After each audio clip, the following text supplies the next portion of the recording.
Paueko auzitegian igaro da Seaskak Hezkuntza Ministerioaren aurka jarritako salaketaren auzia. Arratsaldeon ikusentzuleok, Pauen hasiko dugu gaurko saioa, baina badugu besterik. Ongi etorri.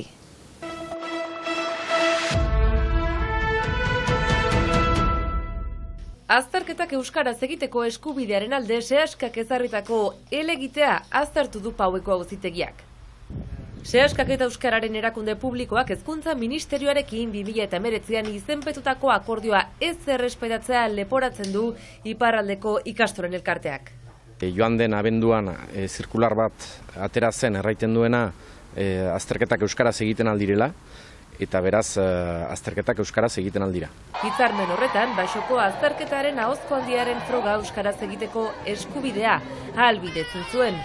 Seaskaren hitzetan, ikasle guztientzat, eta ez soilik euskara espezialitate gisa dutenentzat.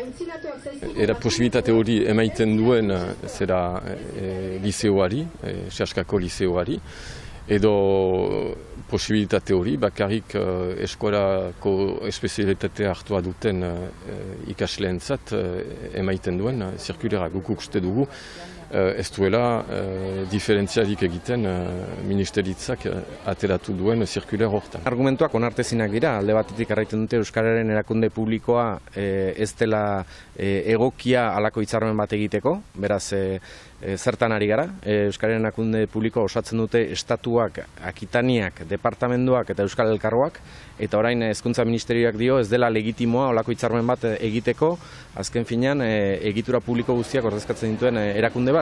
Euskararen erakunde publikoa ez da gai hizkuntza politika publiko bat egiteko.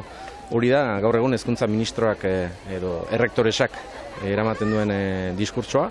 Paueko auzitegiak datorren astean jakinaraziko du Frantziako Hezkuntza Ministerioak hitzarmena bete duen edo ez.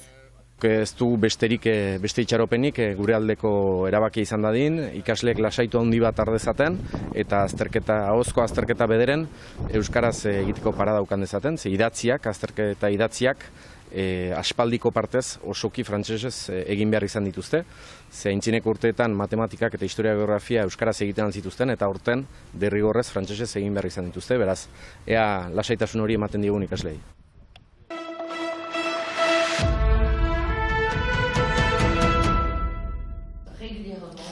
Mugaz gaindiko lehen aurrekontu parte hartzailea aurkeztu dute Pirineo Atlantiko eta Gipuzkoako Aldundiaren arteko harremana aspaldikoa den arren, oraingoan herritarrei ahotsa emateko xedez. Dakigunez, ez dugu ikusi Europan bertze inun olakorik plantan ezarri duten, eta horren helburua da bi lurraldeen arteko loturak azkartzea, eta loturak sortzea eta ahal bezain bat lotura horiek iraunkortzea.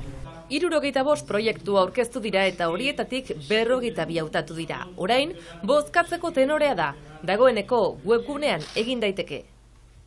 Onuradunak izango diren proiektuak ez dutela bakarrik jasoko Aldundia eta Pirineo Atlantikoetako diru laguntza bat, bizikita izango da elkarrekin partenariado zabal batean egingo dian proiektuak. Gai anitz agertzen dira kirolari buruz, euskararen inguruan, gaztean trukaketaren inguruan, eta baita ere ingurunearen inguruan eta mobilitate aktiboen inguruan, bereziki bizikletaren inguruan.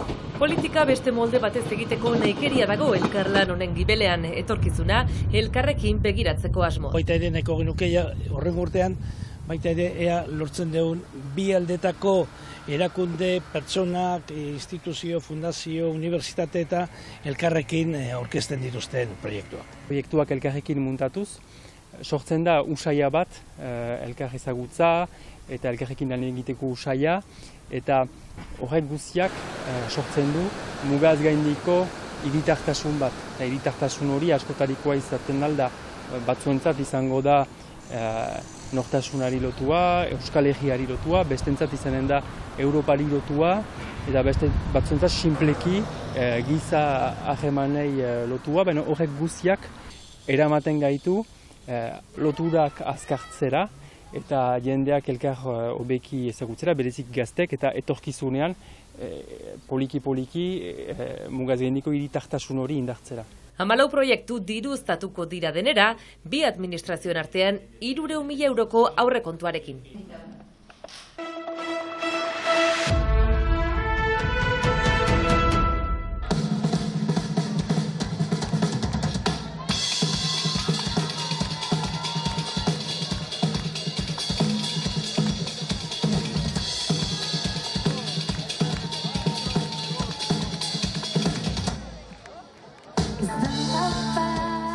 Biarritz Olimpik errugbi taldeak denboraldi amaierako festa antolatu du eta partidaz gain eguna borobiltzeko hainbat kontzertu antolatu dituzte eta artean untzak jo zuen asteburuan.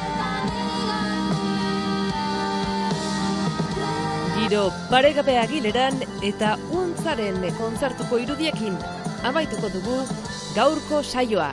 Ikus-entzuleok, bihar arte.